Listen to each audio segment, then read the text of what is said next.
Hi guys. I don't know if I have enough signal or if you'll be able to see me. But I figure I'd do a little quick video since Aria is in horseback riding. Well, she's brushing the horses probably because it's raining.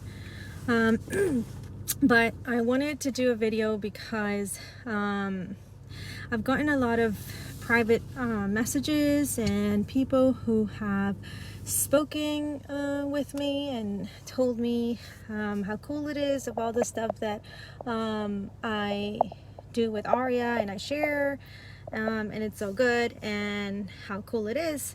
And I wanted to share a specific story that happened about a month to a month and a half ago, because a lot of people have also asked me about the technology or the tool that we have been using with her in order to help her and support her through her development.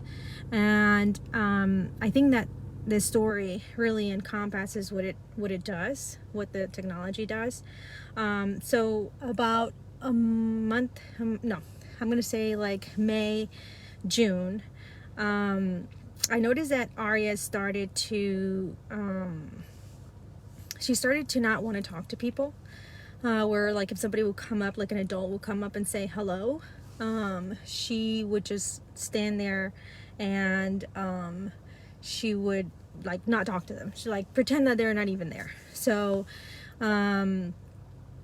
you know, I said, well, you know, it's normal, I guess, you know, kids, they go through their phases and so forth and so forth. But then it started to get more intense where, you know, if somebody was talking to her, she would just like totally ignore them, walk by like the person wasn't even there. And I was like, okay, well, I'm gonna work on it. Then it started happening with kids. So like if we would go to a park or homeschooling class or something like that, she would just like not talk to kids. And then it got to the point where she would want to play with them, but then this fear was created where she would just like try to approach them, but then she'll say, I'm just so scared, I'm so scared, I'm so scared, I can't, you know, I can't. And she would just come back and cry, you know.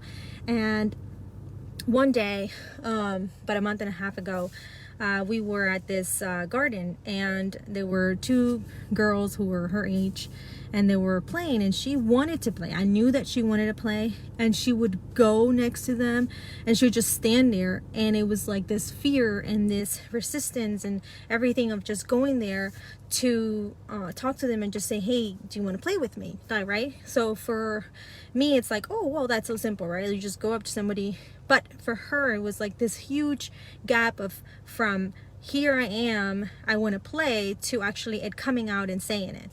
So I sat down with her after we left. I said, hey, how about we go have some ice cream? And I sat down with her and I said to her, hey, I want to have a conversation with you. And I said to myself, I'm just going to talk to her like she is an adult, like she is somebody who comprehends everything I say. And I explained to her why it was important for us to build relationships and to have a community and to have friends and to communicate with one another.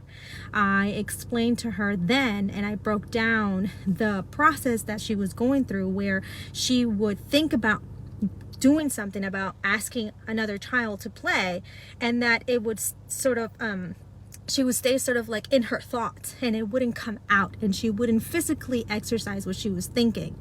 And I had this whole conversation that if you talk to a grown-up, even they wouldn't understand, right? So they would still take some time to process that.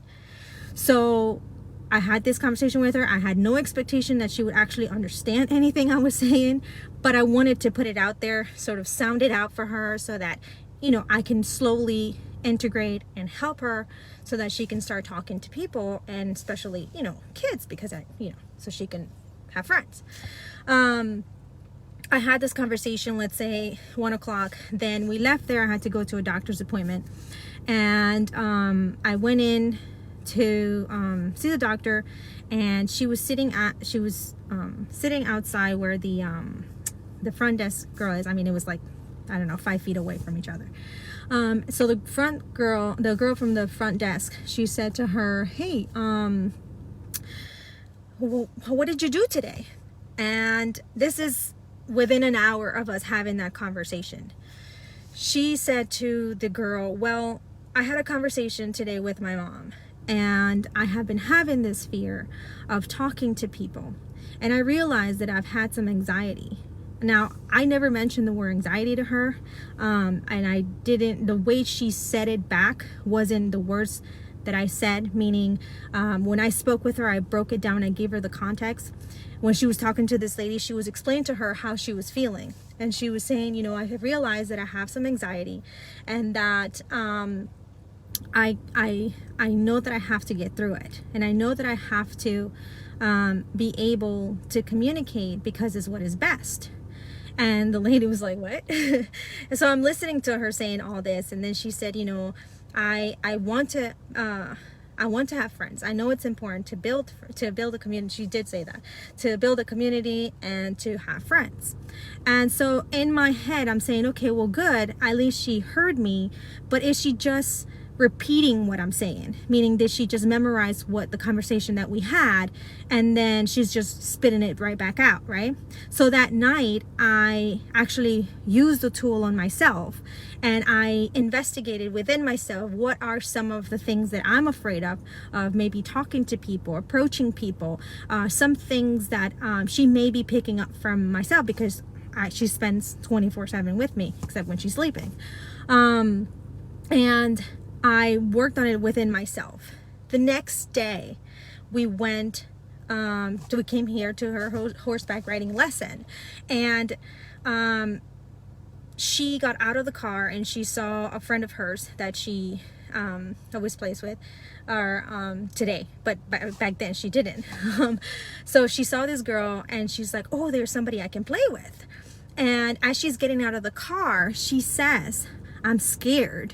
And then 2 seconds later, she says, but I can do it. I can talk to her. I'm brave. And she went up to the girl and she started talking to her. They actually rode together.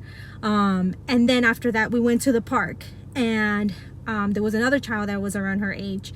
And she said, okay, she said to herself, not to me, but she said to herself, I'm going to do this. I can do this.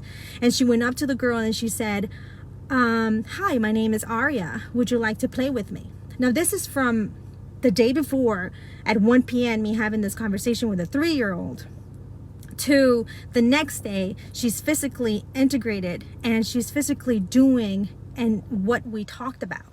A lot of the times, you know, you can talk to a child and then you have to do it over and over again, sort of like to for them to understand what you're trying to say or what you're trying to explain to them. But she did it in such a fast speed, and she actually understood everything I said, even though the conversation that we had was a grown-up conversation. I explained feelings, emotions, I mean, things that you talk to a grown-up that even they probably wouldn't process for a while. And she was able to do this. Now, a lot of people will say, oh, well, you know, I can put my kid in a program and then they know all their letters and their words and their numbers and so forth and so forth. But are they memorizing it, or are they actually processing and then putting it in a physical and experience it in a physical form where they can then actually act out what they are understanding? Like, you know, can you explain something to a child and then they're able to do it on their own, process it, and then spit it back out without you telling them what to do? So I thought that was like an amazing thing that she was able to do at the age of 3, where she was able to communicate, understand that she had a resistance, and that she was getting stuck on thought, and that she needed to put it into physical form and actually go ahead and do it and go through this obstacle. And even today, she'll see something that she's struggling with and she'll say to herself, I can do this, I can do this. And then she'll just keep trying until she gets it, and then she just sort of congratulates herself, like, oh, I did it, right? But she knows that she can do that. Oh, she's here. Yes, booby. I need to go pee. Oh, we gotta go to a pee-pee break. So anyways, just wanted to share that. And it's an amazing tool that we use. It's technotutor. This side, sweetie, this side. And that is the difference between just using something like ABC Mouse or something like that to learn how to memorize something to actually practically integrate everyday life things. Bye!